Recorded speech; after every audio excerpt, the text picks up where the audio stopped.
जरा सोचिए एक ऐसा शक्तिशाली प्राचीन प्रतीक जिसमें हमारी आज की इस भागदौड़ भरी जिंदगी की सबसे बड़ी मुश्किलों का हल छिपा है। आज हम अर्धनारीश्वर के उसी गहरे राज से पर्दा उठाएंगे और समझेंगे कि होलनेस यानी कि पूर्णता का असली मतलब आखिर है क्या। तो सवाल सीधा सा है और बड़ा ही अजीब भी। कैसे कैसे कोई परम योगी जो दुनिया से एकदम डिटैच्ड है, गहरी समाधि में है, वही वही इंसान एक लविंग हस्बैंड, एक फैमिली मैन भी हो सकता है? ये तो ऐसा हुआ जैसे आग और पानी को एक साथ रख दिया हो। और जानते हैं, यही पैराडॉक्स, यही विरोधाभास हमारी आज की कहानी की जान है। अब इस कहानी में दो किरदार नहीं बल्कि दो कॉस्मिक फोर्सेस हैं, बिल्कुल एक दूसरे से उलट। एक तरफ है शिव, सोचिए एक शांत ठहरा हुआ समंदर, अनंत। और दूसरी तरफ है पार्वती, वो नदी जो कभी नहीं रुकती, हमेशा बहती रहती है, जिसमें लाइफ है, एनर्जी है, डिवोशन है। तो एक है स्टिलनेस और दूसरे हैं मूवमेंट। तो जाहिर है इनकी लव स्टोरी कोई आम लव स्टोरी तो हो ही नहीं सकती। ये तो जैसे दो यूनिवर्स का टकराना था। ये सिर्फ एक रोमांस नहीं, बल्कि दो ऑपोजिट एनर्जीज के एक होने का महासंघर्ष है। पार्वती ने जो तपस्या की, वो उसकी तो कोई कल्पना भी नहीं कर सकता। सोचिए, कड़कड़ाती ठंड हो या चिलचिलाती धूप, सालों तक बिना खाए पिए बस एक ही धुन, एक ही लक्ष्य, शिव। देखिए, उनकी भक्ति सिर्फ पाने की चाहत नहीं थी, ये खुद को बदलने की एक आग थी, एक ऐसी भट्टी जिसमें वो खुद को तपा रही थीं ताकि वो शिव के बराबर, उनके योग्य बन सकें। लेकिन शिव को पाना इतना आसान कहाँ था? वो तो चेतना है, उन्हें अटैचमेंट से नहीं जीता जा सकता। तो उन्होंने पार्वती के इरादे को, उनके रिजॉल्व को टेस्ट किया। ऋषियों को भेजा कि जाओ मेरी ही बुराइयां करो, देखो कि पार्वती का प्रेम सच्चा है या बस एक मोह है, एक अट्रैक्शन। क्योंकि शिव सिर्फ और सिर्फ उसे स्वीकार करते हैं जो बिल्कुल प्योर हो, हर कसौटी पर खरा उतरे। और फिर कहानी में आता है एक जबरदस्त ट्विस्ट। जब सारे देवता हार गए तो उन्होंने भेजा अपने आखिरी हथियार को, Kamdev, the god of desire. Kamdev ने जैसे ही अपना तीर चलाया, शिव की तीसरी आंख खुली और बस एक ही पल में कामदेव जलकर राख हो गए। मैसेज एकदम क्लियर था, एकदम। सच्चा मिलन वासना या डिजायर से नहीं, प्योर डिवोशन से होता है। इस सारी तपस्या, इस टकराव के बाद जो हुआ ना, वो किसी ने सोचा भी नहीं था।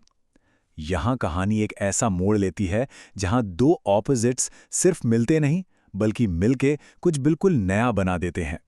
उनके एक होने से एक ऐसे रूप का जन्म हुआ जो जो ना तो पूरी तरह शिव था और ना ही पूरी तरह पार्वती। ये एक ऐसा रूप था जिसने उस सबसे बड़े सवाल का जवाब दे दिया कि स्टिलनेस और मूवमेंट एक कैसे हो सकते हैं। और वो रूप है अर्धनारीश्वर। संस्कृत में इसका मतलब है वो ईश्वर जो आधी नारी है।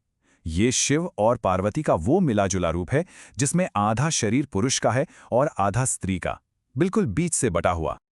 अब जरा इस रूप को देखिए, इसकी हर एक डिटेल में एक गहरा मतलब छिपा है। शिव वाले हिस्से में क्या है? वैराग्य है, जटाएं, चांद, सांप। और पार्वती वाले हिस्से में दुनिया की सुंदरता, मुकुट, फूल, गहने। एक तरफ माथे पर ज्ञान की तीसरी आंख है तो दूसरी तरफ प्रेम और श्रृंगार की लाल बिंदी। एक हाथ में संहार का त्रिशूल है तो दूसरे हाथ में सृजन का कमल।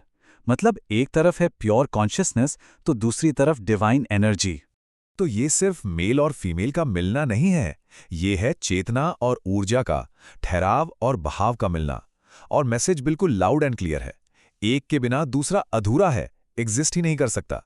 एनर्जी के बिना चेतना कुछ कर नहीं सकती, और चेतना के बिना एनर्जी, वो तो बस अंधी दौड़ है।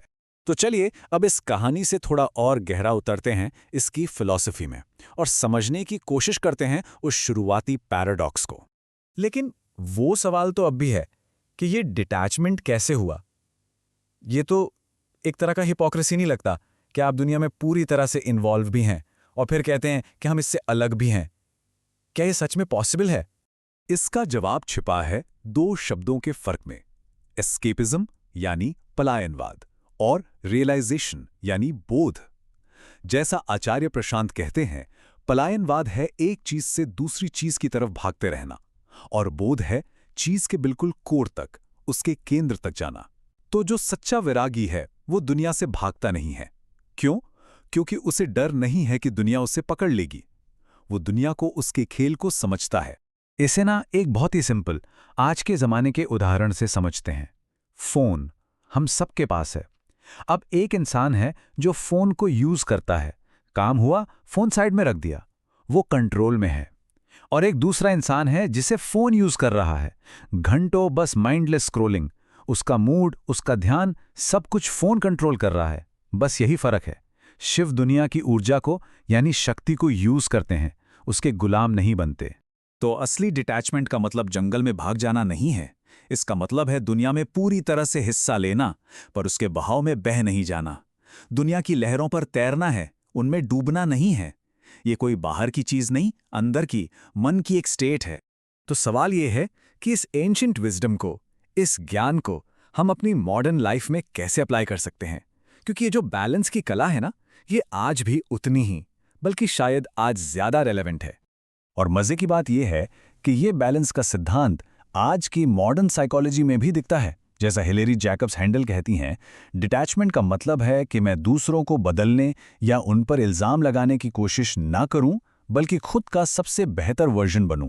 मतलब जिम्मेदारी बाहर नहीं, हमारे अंदर है। और इस बैलेंस को पाने का एक बहुत ही प्रैक्टिकल तरीका है बायरन केटी के ये 4 सवाल। अगली बार जब कोई भी विचार मन को परेशान करे, तो बस 1 मिनट रुककर खुद से ये पूछना है। पहला, क्या ये सच है? दूसरा, क्या मैं 100% यकीन से कह सकता हूं कि ये सच है? तीसरा, जब मैं इस विचार पर यकीन करता हूं तो मैं कैसा रिएक्ट करता हूं, कैसा महसूस करता हूं? और चौथा, उस विचार के बिना मैं कौन होता? आखिर में अर्धनारीश्वर की कहानी हमें यही सिखाती है कि जिंदगी के किसी भी हिस्से को रिजेक्ट करने से बैलेंस नहीं आता, बल्कि उन्हें इंटीग्रेट करने से, एक साथ लाने से आता है। असली पूर्णता अपनी अच्छाई और अपनी बुराई, अपने अंदर की शांति और अपने अंदर के तूफान, दोनों को अपनाने में है। हमारे अंदर के इन ऑपोजिट्स का मिलन ही हमें पूरा बनाता है। तो मैं आज आपको इसी सवाल के साथ छोड़े जाता हूं। अगर ब्रह्मांड के सबसे बड़े टकराव भी असल में एक गहरी एकता का बुलावा है, तो हमारी अपनी जिंदगियों में ऐसे कौन से विरोधी हैं जो असल में एक होने का इंतजार कर रहे हैं?